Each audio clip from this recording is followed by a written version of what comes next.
예, 안녕하세요. 우리 연세신통 식구 여러분. 언제나 감사합니다. 우리 유튜브를 또 보시면서 도움 보시고 댓글에 많이 감사하다는 부분을 또 적을 때마다 또 뿌듯함을 느낍니다. 혹시 궁금하시거나 그런 건 댓글을 달아주시고요. 오늘은 제가 이제 무릎 통증에 대해서 또 얘기하려고 합니다. 무릎 통증. 무릎 통증은 제가 여러 번 얘기했지만 제가 이제 중요한 부분을 또 다시 한번 말씀해 드릴 테니까 혹시 무릎 아프신 분들 한번 참조하시면 좋을 것 같습니다. 무릎이 아파지는 원인은 여러분들 이제 병원에 오셔가지고 연골이 많이 달았어요, 퇴행성이 왔나요, 이런 걸 많이 묻습니다. 물론 무릎만을 중점적으로 보는 것도 되게 중요할 수 있는데, 무릎은 여러분들이 알다시피 위쪽으로는 고관절과 골반, 아래쪽은 발이라는 구조물 사이에서 역학적으로 부드럽게 움직여주면 큰 문제가 안 됩니다. 근데 이제 그런 게 잘 안 될 때 무릎 통증이 오기 때문에 무릎 통증을 무릎으로만 봐서는 안 된다.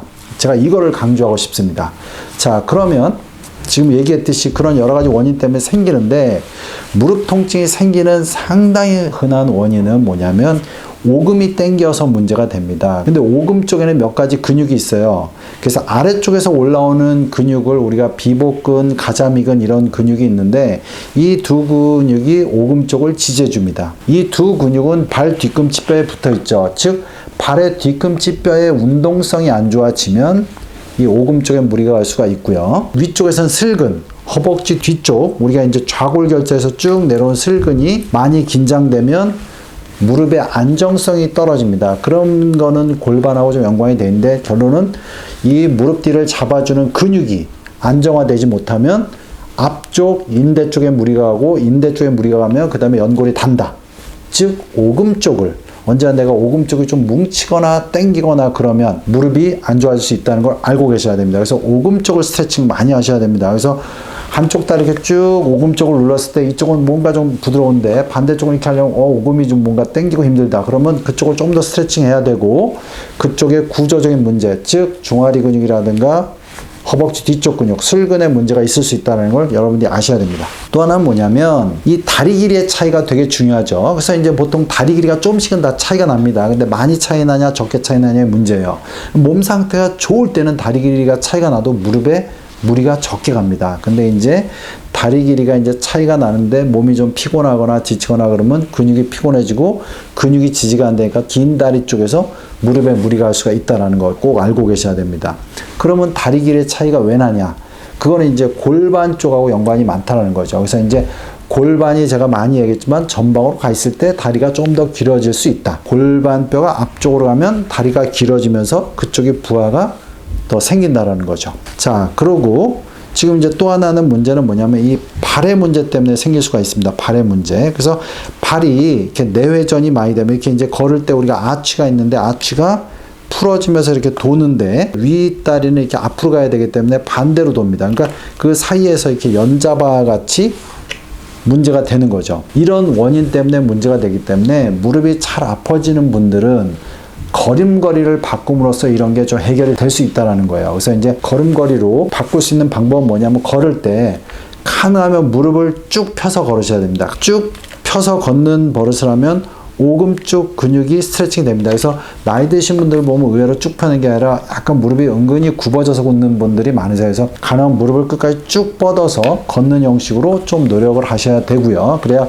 오금 근육의 긴장도를 좀 풀어주게 됩니다. 또 하나는 여러분들이 발을 딛고 쭉 섰을 때 양쪽 똑같이 무게를 양쪽을 듣고 쭉 서면 자기 발 아치를 볼 수가 있습니다. 그래서 맨발로 자기 방바닥을 딛고 섰을 때, 예를 들어서 오른쪽은 딱 딛고 섰더니 이렇게 아치가 요 정도 있다.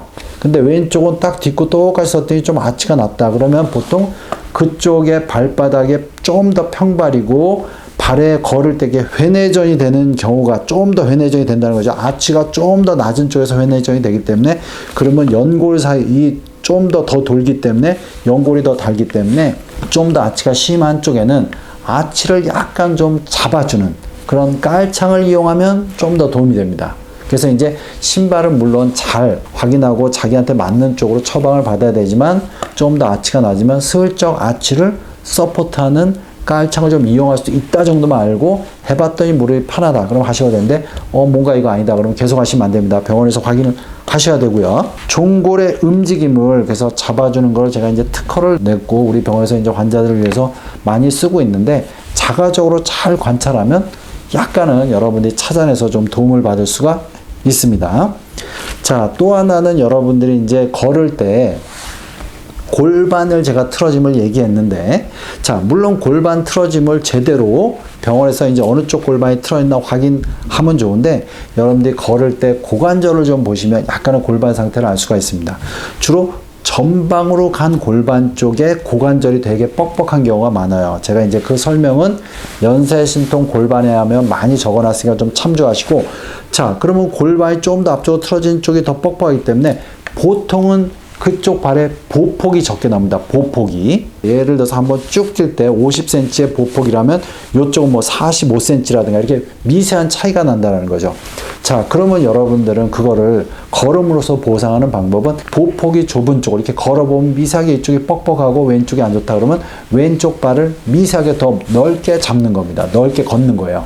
그래서 그 고관절을 좀 더 풀어주는 거죠. 그러니까 실적으로 안 좋기 때문에 좁아지지만 자기가 어느 정도는 극복할 수 있는 거죠. 그래서 이제 지금 얘기했듯이 여러분들이 걸을 때 여러분들이 무리가 안 가면 그렇게 하시면 되고 무리가 가신다면 좀 더 병원에 오셔서 정확한 진단과 함께 확인하고 제대로 치료를 받으셔야 되고요. 또 이제 이런 정확한 깔창을 또 잘 이용하면 무릎도 많이 보호가 됩니다. 그런 거 뭐 되시면 우리 병원에 오시는 것도 도움이 되리라고 생각합니다. 그래서 우리 연쇄신통 TV를 시청하면서 여러분의 무릎도 잘 관리하시길 바라겠습니다.